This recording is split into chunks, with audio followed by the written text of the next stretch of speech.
friends, today we're going to the Home Depot Garden Center to see what they've got for fall. Looks like they just got a new shipment in and it looks good. I'm on the hunt for pansies, so, and we'll see what kind of stock of tulips they have. So yeah, it looks like it's gonna be fun. Now this is a different zone than I am in. I'm in zone 9B, or this is a zone 9A or B. I'm not exactly sure which, but close enough.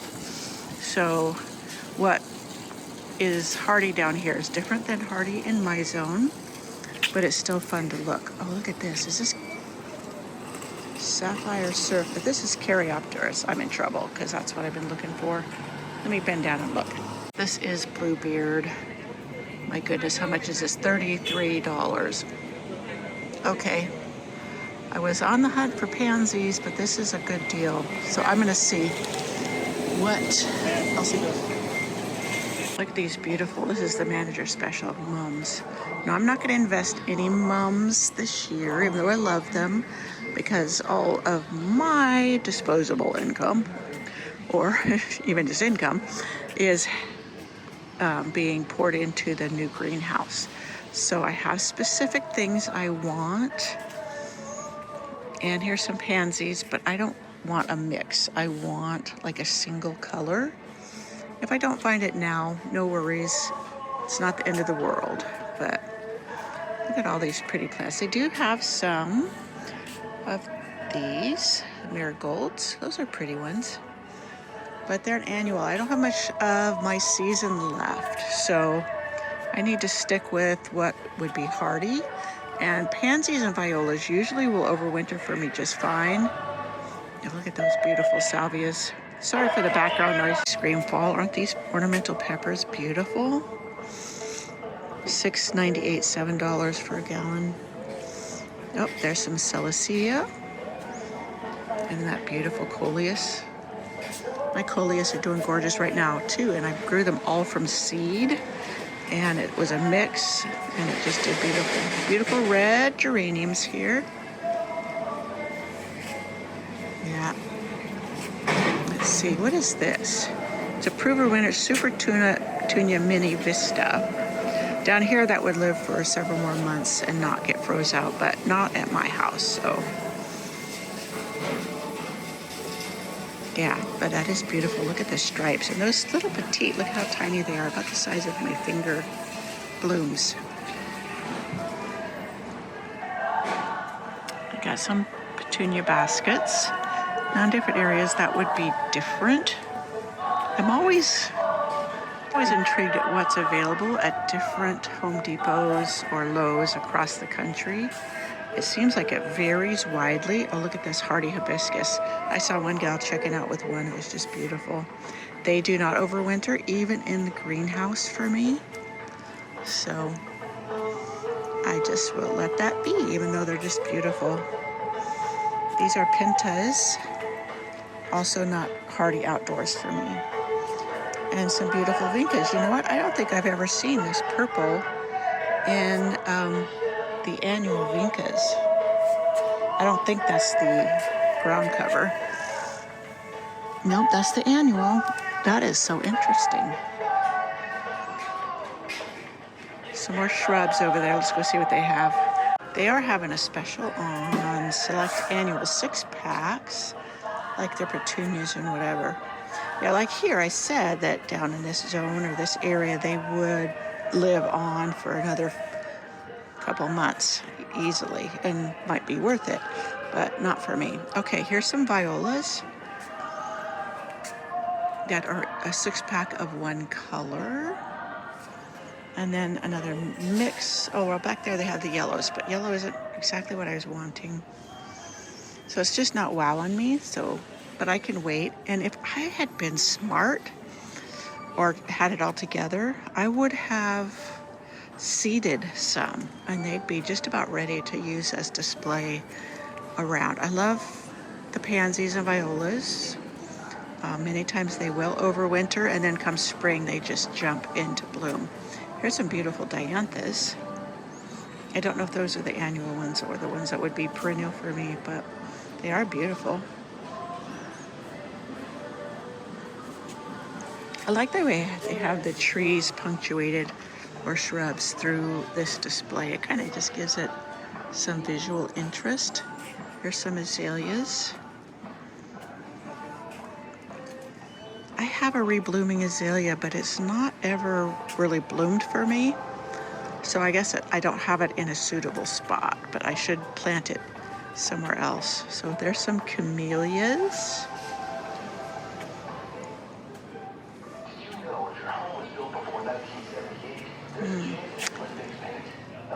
Flaming silver purus. Bird of paradise, little bitty ones. I am curious if those would overwinter in my greenhouse. I've never tried one. So, yeah, here's some Nandina, heavenly bamboo, firepower. Now, some of these are hybrids, sterile hybrids. The seeds, they don't set seeds, so they're not invasive like the standard ones can be. Yeah, a lot of people don't like to put those in because they consider them invasive, but just know there are cultivars that are not. So if that's something that floats your boat, look for sterile hybrids. Okay, Chinese fringe flower, and some more bower vine, or mandevilla, okay. The white one looked like a bower vine I had. So mandevillas also will not live over winter for me. That's the struggle I have. The only Lowe's and Home Depots that I have close to me are in a warmer zone than I live. So sometimes I don't have a good, choice for my area. So this is some privet. Texanum privet, red tip photinia,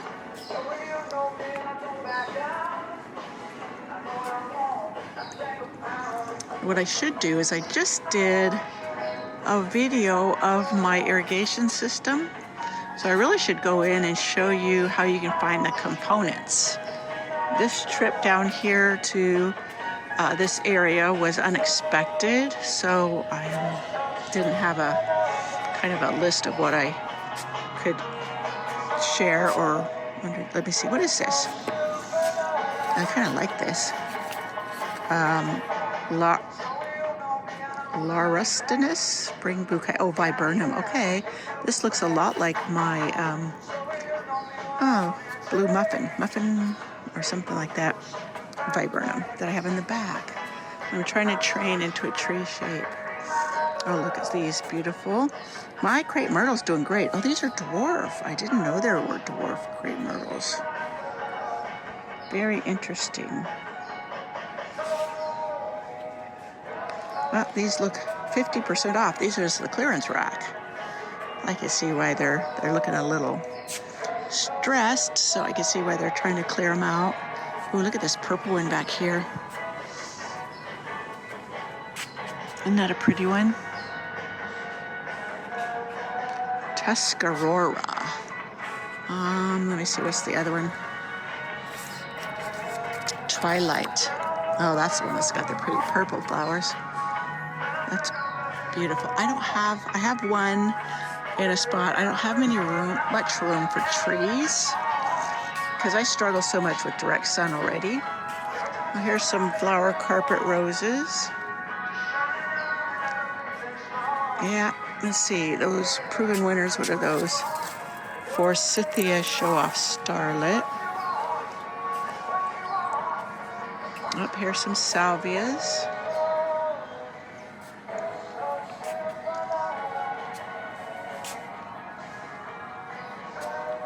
Now I wish I could grow a sago palm. That is a sago palm, yeah. They're almost hardy in my zone. I think I could overwinter one in my greenhouse and then put it out on my back deck in the summer. I just love them. I don't know why, but let's see. That one's $50. I've seen them on sale at Green Acres in the 1 gallon size or 2 gallon. So that might be the ticket for me once my greenhouse is completed. if my husband hadn't taken me here today, he would have been working on it. So I kind of drew him away from it. But that's okay. He'll get a good start tomorrow. Those calling over those intercom systems is so annoying. That's okay. I get it. So, not a whole lot. Here's some ground covers. I hate to see ivy as a ground cover, but knowing how terrible it destroys the trees around my place because it gets away, people don't know that it really can become a problem. Though, this Blue Star Creeper is a wonderful ground cover. Doesn't hurt nothing. Let me see, this looks like some kind of a, is this the Corsican mint? Let me see. No, that's a creeping thyme. Oh, that's a nice one. Oh, look at this tree rose. Isn't that beautiful? I love the coloration of that. It doesn't have a name on it. It just says tree rose. Yeah, it just says assorted tree rose.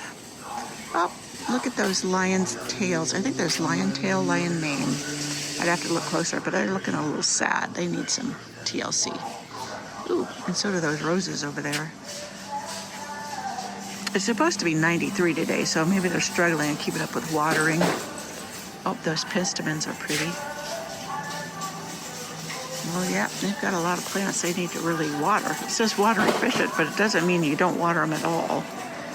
Oh, look at this one. This is kind of like my Bengali I got. And planted out in my front garden. Beautiful. Okay, I'm going to go from here. There's a beautiful cordyline. The cordyline I bought did not make it through the winter, but that doesn't mean it wouldn't. It might have just been circumstances, but that is beautiful coloration, isn't it? Okay, so we will head indoors and we will look at the irrigation system. I think it's indoors. Maybe I'll look. I'm not familiar with the layout of this Home Depot very much. But there's some more herbs and veggies. Put down here. Oh, citronella. Oh, there's some pond things. Oh, I should see if they have one of those little pumps to see how much it is to replace mine. Let me look real close. Before I head in for the irrigation, I did price the pumps. It's about $37 to replace the one that got damaged. But look at these terracotta pots. I just love these. These are real, aren't they? Yeah, some of the plastic ones can look pretty real. So, these are $17. That's not bad. Not bad at all. So, and then the lower ones are $28. I like that little pattern on them. I do love terracotta. You know I've said that before if you've been around here at all. But these are really interesting. They do have a hole, don't they? Yes, nice big hole in them. You can see that. Yeah, I think that's a really good deal. 13-inch terracotta. I have to keep that in mind. I haven't seen these here before, but it doesn't mean they haven't had them. I had been wondering about some fencing along my back.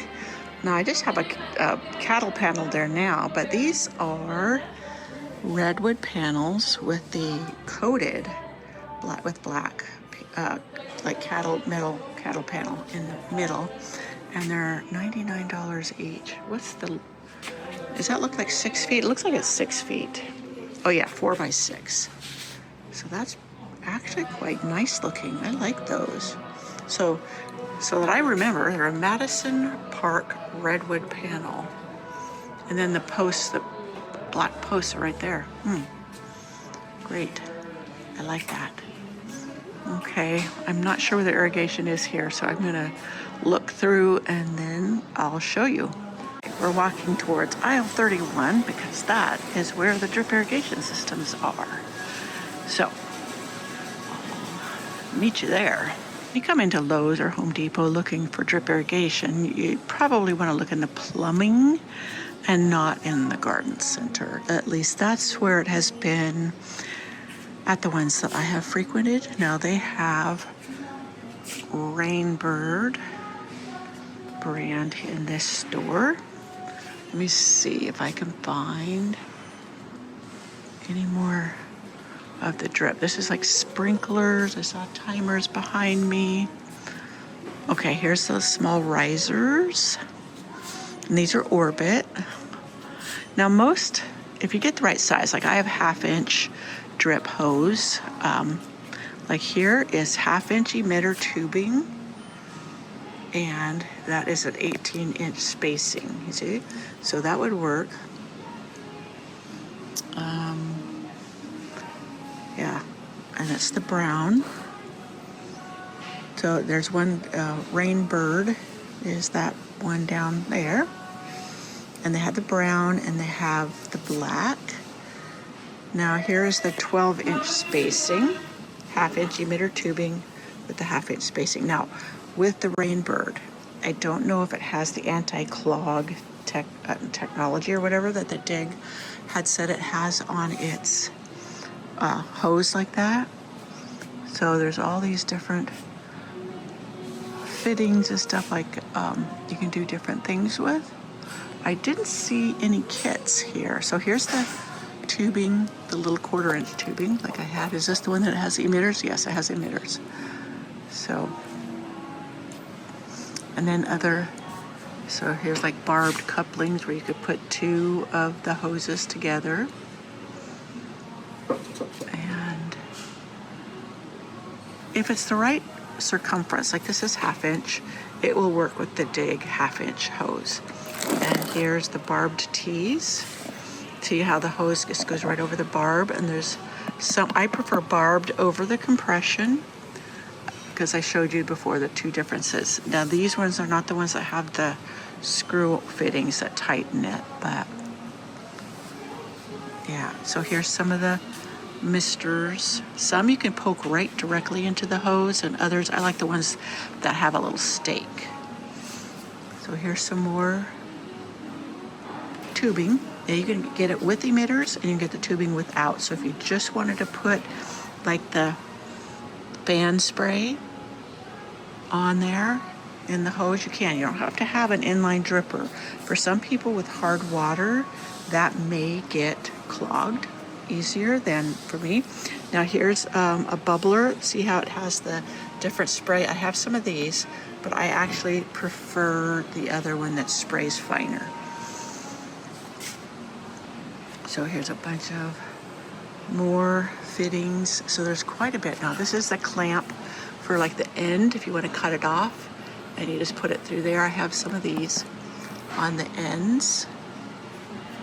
And yeah, let me see if they have, so here's an elbow if you want to make a corner. And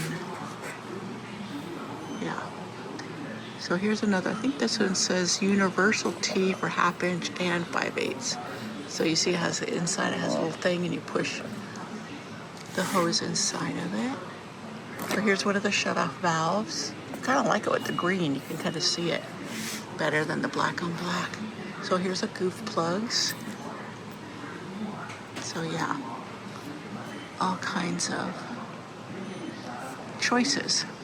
So I don't see any Dig brand in the store, but all of these work too. And these are Rainbird, and I think, don't quote me on this, that Lowe's carries Rain Drip, which is another brand, but I have used them interchangeably with each other.